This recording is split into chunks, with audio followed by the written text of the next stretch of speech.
Go ahead. Hey, John, I know when you try to get your playing rotation down to a number, is it more important what a guy does in practice to get into that rotation, or more important what they actually do during games to show you the production when it counts the most? It's both. It's both.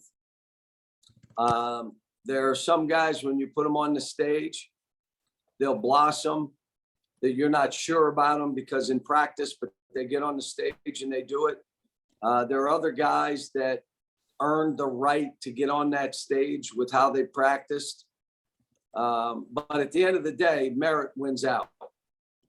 I mean, Jacob is jumping into the rotation because of his energy, not how he played. The energy, the toughness, the attack, and he's playing. Now, he only practiced 7 days. So it's all merit-based. Thanks. Jerry, we'll go to you and then John Hale.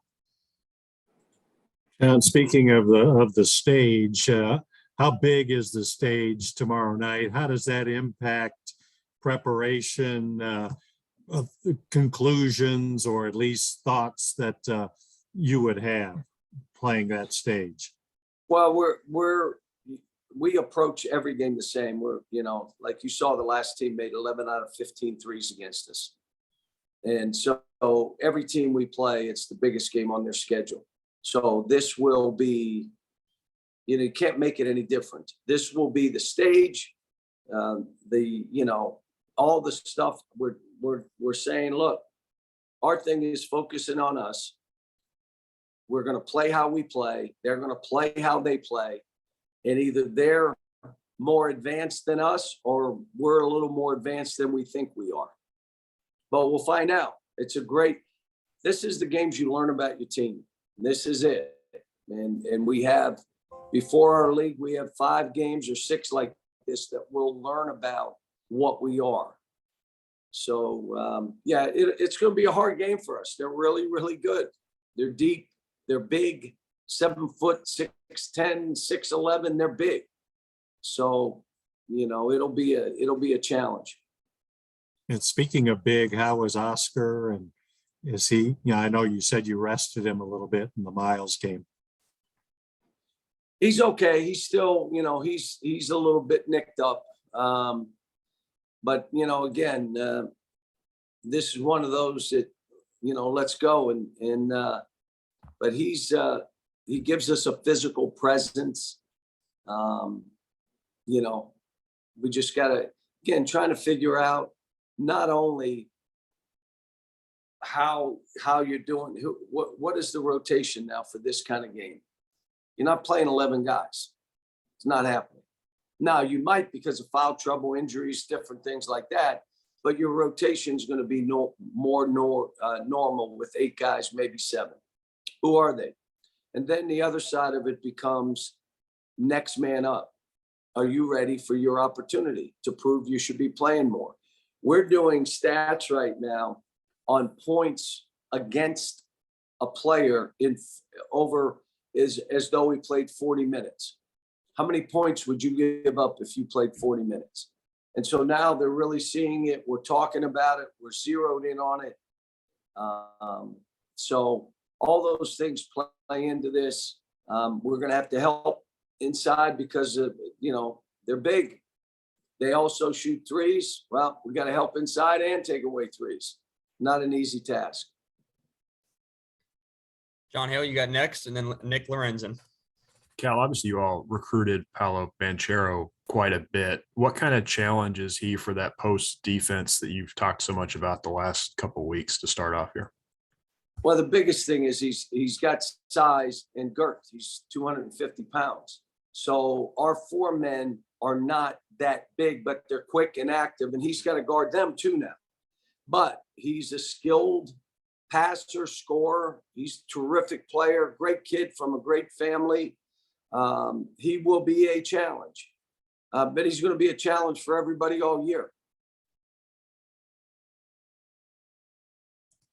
Nick, go ahead. Hey, Coach, how are you doing today? Good. So I know you have Duke this Friday or today, but or tomorrow, but you have Robert Morris on Friday. This will be the first time since the regular season after that you'll play them after that NIT game. Just reflect upon that game and speak about what Moon Township in the Pittsburgh area means to you. Well, when we went in to play them, I'd spent a lot of time on that campus. I tell the story. My grandmother and my aunt, great aunt, worked in the cafeteria. I used to sneak food out the back door from them, work out down there, have lunch, then work out some more. So I go back to the Gus Crop days. So, it's a special place. What they've done to the campus, their facilities, off the charts. It's not the same school as when I grew up in that area. And coach, they've done a good job. I mean, they struggled last year, but so did we. They're way better this year, and it's a dangerous game, especially coming off of this, having to give the kids Wednesday off, probably not getting back until 3, 4 in the morning, having one practice day and then playing them. Going to be a hard game for us. That game is going to be hard. Gabriel, go ahead. John, you've coached in a lot of big games like this, and you've seen some players do some remarkable things. Why do guys like John Wall and Maxey and those guys just take to moments like this and perform the way they do? Some shy away, but some really embrace it. That's what you'll learn from this. You think this guy, that guy, you don't know until the game's over and you look and say, he loved that moment. And the biggest part of it is guys like that aren't afraid to look bad. They don't care. They're going to go play. They're not afraid to miss a shot or a tough shot or a game-winning shot. It's not going to change how they see it. And they want that play. They want to be in there, mainly because they're not afraid to miss it. And the same defensively, they dig in. It's not exchanging baskets and what I look like. I'm playing to make myself look better than this other guy. So I've had a bunch of those guys and been fortunate to coach in a lot of these kind of games.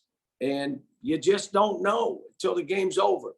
Like I told these guys, this is our next game. It's not a big game. Unless we win, then it's huge. And I said, how about this one? You're not going to know if you win or you lose until you win or lose. So go play. Let's be at our best. They'll be at their best. And let's see who's a little bit behind. Because at the end of the day, I think both teams will be fine. But we're both going to learn about each other. Go to Dave Baker and then Keith Taylor. Dave, unmute yourself There there. you go. Sorry, I'm unmuted. Cal, two-part question real quick, especially since you've been at Kentucky. You know, people talk every year nationally about you and Coach K, about Kentucky and Duke. Your thoughts on what could be your last matchup with him. And a big game like this early in the year, is there a tendency to like skew expectations? If you win, a lot of people think you're better than maybe you are. And if you don't win, then they think the season's over. That could happen, but this is basketball. This isn't football. So I think they've watched my teams over the years, and we get better as the year goes on, and we give ourselves a chance. So that being said, the stuff about Coach K, look, he's made me a better coach. He's kept me sharper. We did things those first 5 or 6 years that, Duke started taking the same kind of guys. I mean, and it became that competition back and forth. But I've never lost respect for what he's been able to do over 40 years. Do you know how many times you have to change the way you coach and what you do? Doesn't mean the principles, the pillars of your program change, but how you defend, how you play offensively, how you teach, what's more important, and to do it over 40 years, incredible. At one place, incredible. Coach Rupp, you say the same thing. How do you do it that long in one place and still have a level of excellence that you have? And I'll tell you what, he's been great for all coaches.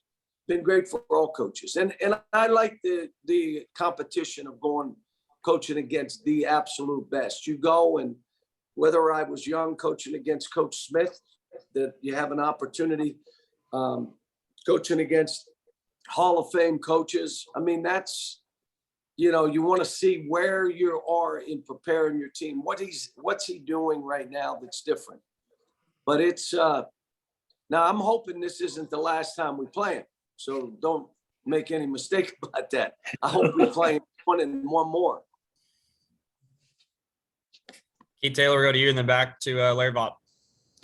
Hey, Coach, you mentioned on Friday that CJ was going to practice over the weekend. Number one, did that happen? And how is he progressing? He practiced Saturday a little bit, and he practiced Sunday a little bit. He's practicing today a little bit. My guess is I may throw him in for a minute or two, let him just run up and down, but this probably isn't that game. But it's just good to have him back on the court competing. Larry, go ahead. John, when you talked about this won't be a game to play 11 guys.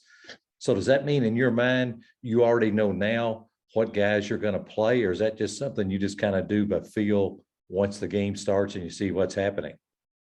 Well, I may put guys in that I think are part of the group of 7 or 8, and then you watch and you say, let me try somebody else. And then that guy becomes that group of 7 or 8. I mean, again, I go back to Jacob.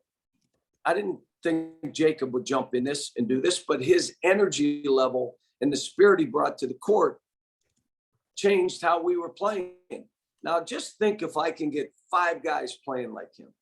Ooh, that's really hard. I'd rather shoot balls and make a couple plays and throw an assist and do a look away pass. And no, we need 5 dogs that play like him. Now we get 5 guys playing like that. All of a sudden we're really good because he is 6'9". He is 6'9" and active and athletic. And, he's making us different. So John, does that mean that every game you're 7 or 8 might change all season? I hope not. That means we've got inconsistent players. Okay. John Hale, and then back to Jerry, and then time for a few more. Fans have to be vaccinated to be at this game tomorrow. My understanding is players don't. Just what is your team vaccination rate going into the season, and how concerned are you still about, things that might pop up with absences and stuff this year? All of our guys and staff are vaccinated. Last year, not one of our players or staff contracted the virus. Not one. Now, we never were able to come together as a team because we made sure we were away from each other, but none of them contracted. And right now we're all, most of the staff has gotten their boosters. The school has been so diligent. I got to give it to Dr. Capilouto. I mean, when you talk about the rates on our campus, I mean, it's like near 90% vaccination. I'm talking staff and students, and, you don't have hospitalizations. I mean, what we've been able to do to survive this on our campus is incredible. And my hope is that, with the shots and boosters and what we're doing, that we'll be able to avoid any of that. But you don't know. You just don't know.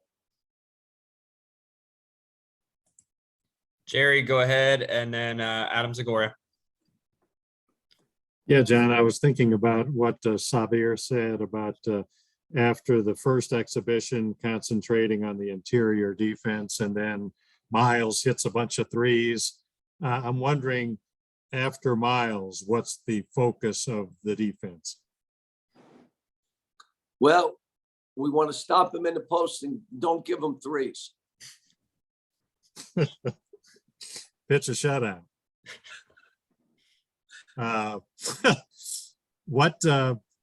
was the Knicks game last night? I only stayed a half, so I wasn't the mush. Was not me. I stayed 1 half and left. They were in great shape when I left the gym, left the arena. And no, it was great. Derrick Rose and Julius, and seeing the guys. Nerlens didn't come out right away, so I didn't get to see him. Saw Kevin and saw Emmanuel. Emmanuel, I think, and Derek both are going to come to the games. And then you had Leon and Wes and Kenny. Kenny looks good. Looks like he lost a little weight. But it was great seeing you're talking family. So it was great to be able to see everybody. And I got to sit there with my son, watch half the game. And then I took off. Thanks. More importantly, I got to get with the Cardinal this morning at Mass. He gave Mass and I met him after. Blessed my rosaries. I brought him with me just in case I saw him. Big day for me as a Catholic. Adam Zagori, looks like you got the last question here. Hey, John, just to follow up on your Knicks game there, a year ago you said you thought Leon and Wes and those guys were going about this the right way and they weren't going to make any dramatic moves. They started off the year 5-1. I think they're 6-4 now. Just what are your thoughts on how they're kind of building the program, with your guys there and the other guys? Well, they got injuries. I mean, that stuff's happening, but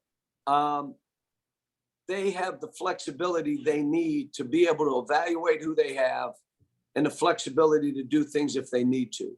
And let me say this, Cleveland is supposed to be, they're not supposed to be real good. Great. They are really talented. Like Mobley is really good. Their guard play is really good. I'm looking like every NBA team is good. And so if you're not ready to go or you have a bad shooting night, you will lose. But they beat Milwaukee. Now you think about that.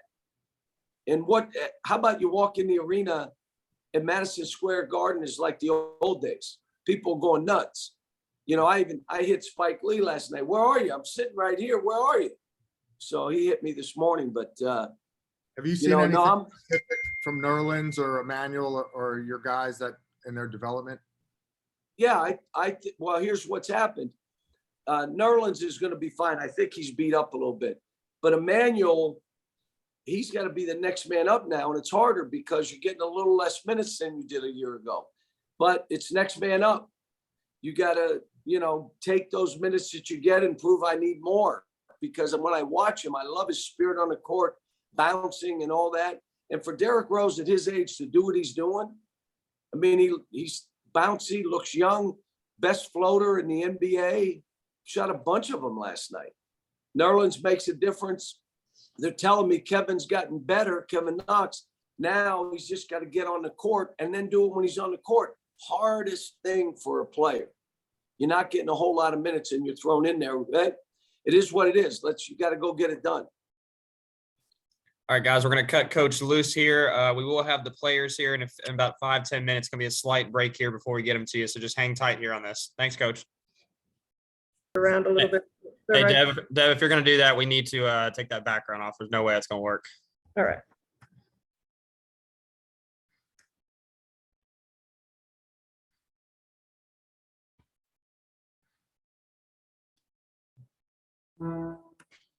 Hey, guys, while she's doing that, if you want to go ahead and use the raise hands feature to ask questions of Keon and Ty, we'll go ahead and get started.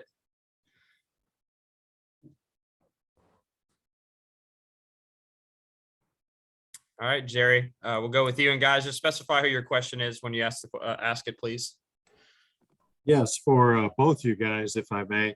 What Coach Cal was on a moment ago, and he said that he communicated with Spike Lee, and Spike Lee's going to be at the games tomorrow night. How big of fans are you guys of Spike Lee? How do you think will play on your mind to look over and see Spike Lee?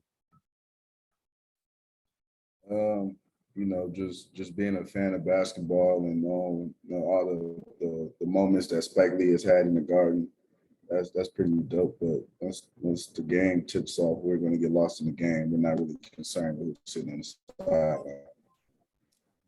Yeah, pretty much what he just said. Like, if you know basketball, if you watch NBA basketball, you know how big a role Spike Lee is with the fans and all that out here. But like you said, once the game gets going, we're not really gonna be worried about who's in the crowd. We're just worried about what we could do to win. Thanks. All right, guys, reminder to use the raise hands feature if you got questions for these guys. Kyle Tucker, go ahead.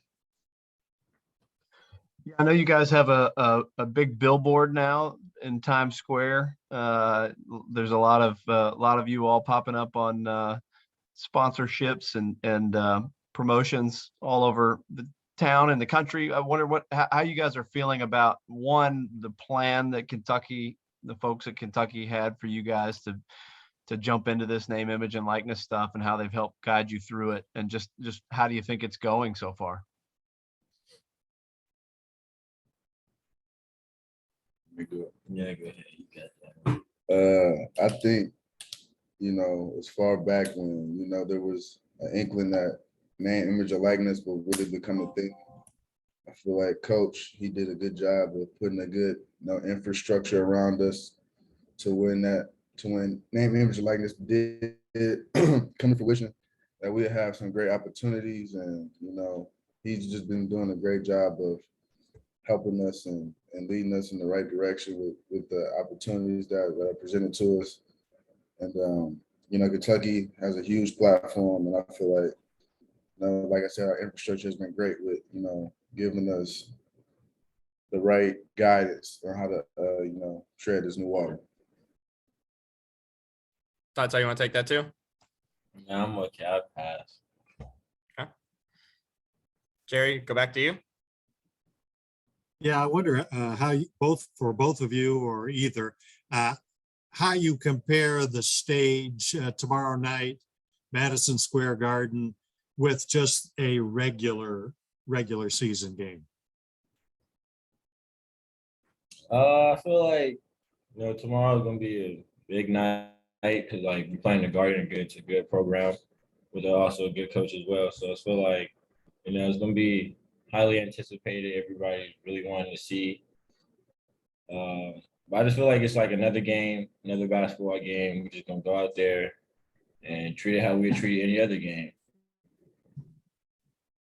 And I wonder, one other one for Keon, I guess, Coach was saying you guys will have the task, because Duke's got, weapons at all spots, to defend the post while also contesting threes. It's not like either or. How difficult is that to try to contain both the post and the threes? I mean, any good basketball team, you're going to have to do both. That's what teams that are good and make deep postseason runs, that's what they do. You got to be able to, protect the interior and also, run people off the line and try to make them take tough twos. So we see ourselves as a good basketball team, and if we, want to reach our full potential, we got to be able to do both. Thanks. We'll go to Kyle Tucker again.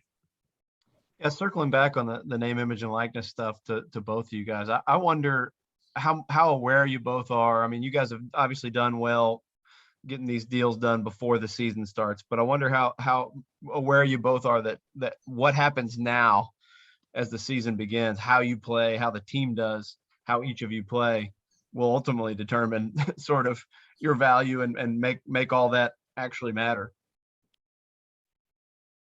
I feel like the NIL stuff was good for us before the season and all that, but now we're just one day from our game and all that. Like now that the season is really here, I feel like all of our attention is really focused on just getting better and winning games, really like that. So we're not really going out worrying about if we perform at a high level, then our value of us increases and stuff like that. We're just really just looking for stuff to help us win.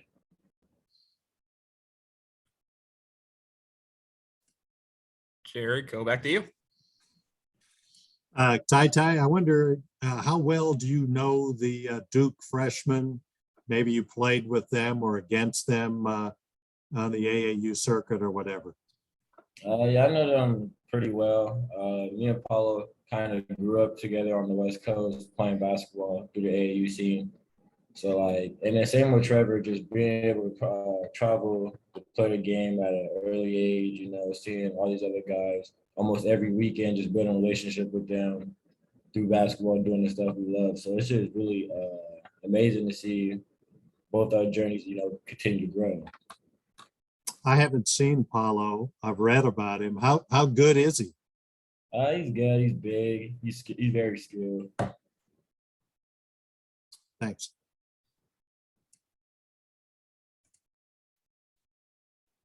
Tyler Thompson with KSR, go ahead. So Cal talked a lot about Jacob Toppin and how he's been a difference maker in practice so far and even Friday night in the game. What have you guys noticed from Jacob so far in practice, and what kind of energy does he bring to the squad? Jacob just brings a lot of high energy. As we all know, he's extremely athletic, but he matches that with his energy, and he just brings a whole nother level of intensity to the game. He can guard multiple positions. Jacob is just like a do-it-all, Swiss Army knife type of guy, and we have somebody like that on your team, like it makes it easier for the rest of us. Yeah, pretty much to piggyback off what he said, JT, whenever he's in the game, he picks up everybody's energy. You could tell the whole energy, the whole vibe we have, just everything goes up with him. On Friday, he's very athletic. He just told me to just throw it up anywhere near the rim and he'd catch it. So having a guy like that on my team with high energy on both ends of the ball is always a plus.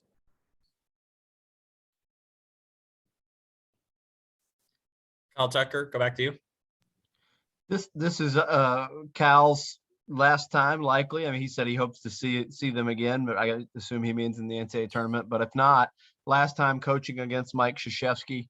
Do you sense it matters to him any extra? I mean, have you gotten any extra intensity out of him, Keon, especially somebody who knows him a little bit going into games like these? Nah, coach is just focused on getting us better. That's all he really been focusing on, is making sure that we're prepared to play this game. Duke is a good team. Coach K is a great coach, obviously. Coach is using this game to see where we are as a team. Our teams are similar in aspects. Got very talented players on both teams, but he's just trying to prepare us the best way he can for us to win.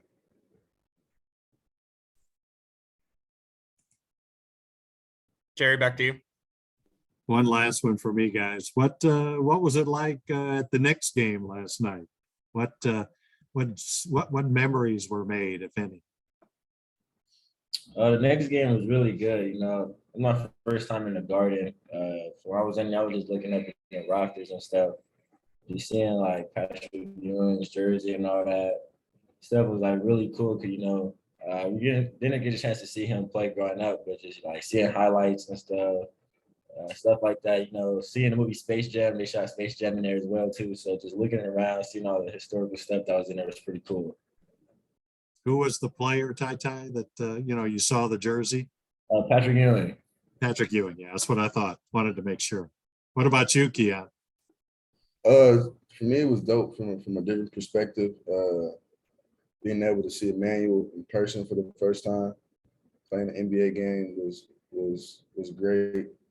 Just going back to when we were teammates and seeing how much hard work that he put in to get himself to become an NBA player, and finally being able to actually see him in person. Obviously I watched him on TV and stuff like that, but actually getting to see him and then seeing his mother at the game, it was just good for me to experience that, and gave me something to push for and to strive for, so I could be out there, eventually one day myself. Thanks. Kyle, back to you. Keon, you've been in this kind of moment, getting ready to play in this game to start a season in Madison Square Garden in this event, and saw Tyrese kind of go nuclear in that game. I wonder if you have a sense for what does it take to rise to that moment in that on that big stage, and do you feel like there's a guy or some guys on this team who have that in them, that when the bright lights come on tomorrow night, that they'll be ready for that? I think a lot of it comes down to your preparation.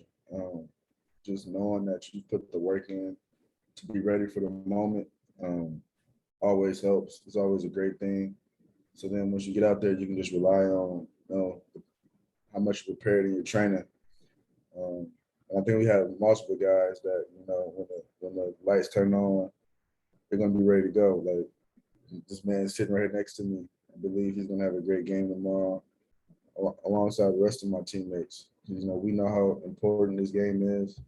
Many people are going to be watching, but at the same time, we do understand it's our first game of the season, and we have nothing to lose. So just go out there and give a job, play hard, and if you do that, you know, good things tend to happen for you. Guys, anything else for these two? One once, twice. All right, we will let these two go. Keon and Ty, thanks for joining us. Media folks, you guys know that we will post the video on the SEC Media Portal and on the Vimeo website here shortly, and we will transcribe Cal for you. I'll send that